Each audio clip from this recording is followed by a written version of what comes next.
आम आदमी पार्टी पर बीजेपी हमलावर है, चाहे प्रदूषण का मामला हो, कैग रिपोर्ट या फिर शराब घोटाला हो। बीजेपी नेता आम आदमी पार्टी सरकार पर सवाल उठा रहे हैं।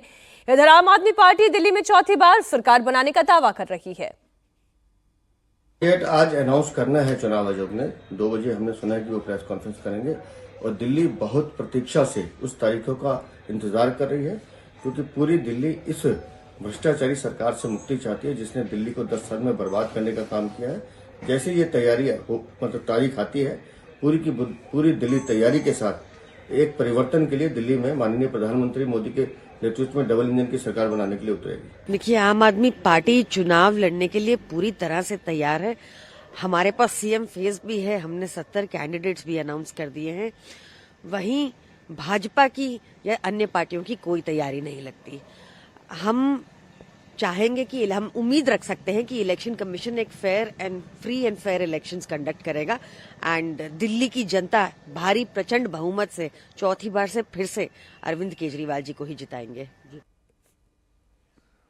आम आदमी पार्टी सरकार में मंत्री सौरभ भारद्वाज ने दिल्ली में फिर से आम आदमी पार्टी की सरकार बनने का दावा किया है। सौरभ भारद्वाज ने कहा कि इस बार बीजेपी के पास कोई नैरेटिव नहीं है, बीजेपी बड़े अंतर से हारेगी। देखिए, हमारे मन में सिर्फ एक ही डर है कि कहीं भारतीय जनता पार्टी चुनाव से डर के इस चुनाव को टाल ना दे।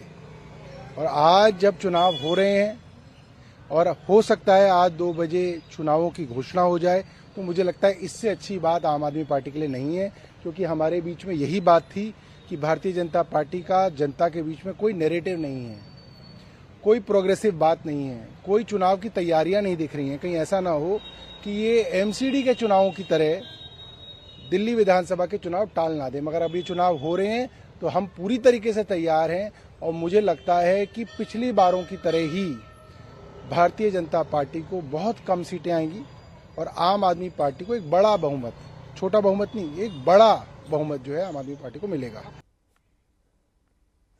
चुनावों की तारीखों का इंतजार किया जा रहा है। आम आदमी पार्टी का एक कार्यकर्ता मैदान में है। कहना है आम आदमी पार्टी नेता संजय सिंह का, दिल्ली की योजनाएं लोगों तक पहुंचा रहे हैं।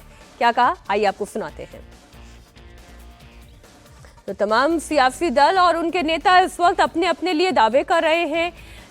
इस वक्त आम आदमी पार्टी के लिए जो तुरुप का इक्का हम कह सकते हैं, वो उनकी फ्रीबीज योजना है, जिसमें महिलाओं से लेकर बुजुर्गों से लेकर शिक्षा हासिल करने वाले बच्चों से लेकर मेडिकल सुविधाओं के लिए तमाम तरीके की योजनाओं का पिटारा अरविंद केजरीवाल ने खोल दिया है। और यही आम आदमी पार्टी की सबसे बड़ी ताकत है। पानी बिजली मुफ्त तो ये लगातार चल ही रहा है और इन्हीं योजनाओं और इन्हीं वादों के आधार पर इस वक्त आम आदमी पार्टी ये चुनाव लड़ रही है, चुनावी मैदान में है। संजय सिंह ने क्या कहा, ये आपको सुनाते हैं। लोकतंत्र का महापर्व है और हम सब लोग इस बात की प्रतीक्षा कर रहे थे। आम आदमी पार्टी का एक एक कार्यकर्ता पहले से ही चुनाव मैदान में है और अरविंद केजरीवाल जी की गारंटियां घर घर तक पहुंचा रहे हैं हमारे कार्यकर्ता। 2100 रुपए की महिला सम्मान राशि, संजीवनी योजना जिसके तहत 60 साल के बुजुर्गों को, उससे ऊपर की उम्र के बुजुर्गों को फ्री इलाज, चाहे वो प्राइवेट हॉस्पिटल में हो या गवर्नमेंट हॉस्पिटल में हो। तो मैं समझता हूं कि जिस तरह से पिछले 3 बार में दिल्ली की जनता ने अपना प्यार और आशीर्वाद अरविंद केजरीवाल जी को दिया, प्रचंड बहुमत से इस बार भी अपने प्यार और आशीर्वाद और अपने वोट की ताकत से केजरीवाल जी को मुख्यमंत्री बनाएंगे दिल्ली के लोग। और आम आदमी पार्टी का कार्यकर्ता, एक एक कार्यकर्ता इसके लिए तैयार है। बुला रही है। देखिए, ऐसा है कि वो कोई लाट साहब नहीं है, उनकी जवाबदेही है हमारे प्रति। क्या चुनाव डीएम को लड़ना है या एसडीएम को लड़ना है? उनका तो काम है चुनाव की व्यवस्था को देखना ना, चुनाव में निष्पक्षता रहे इसको देखना ना। तो हम उनसे मिलेंगे नहीं।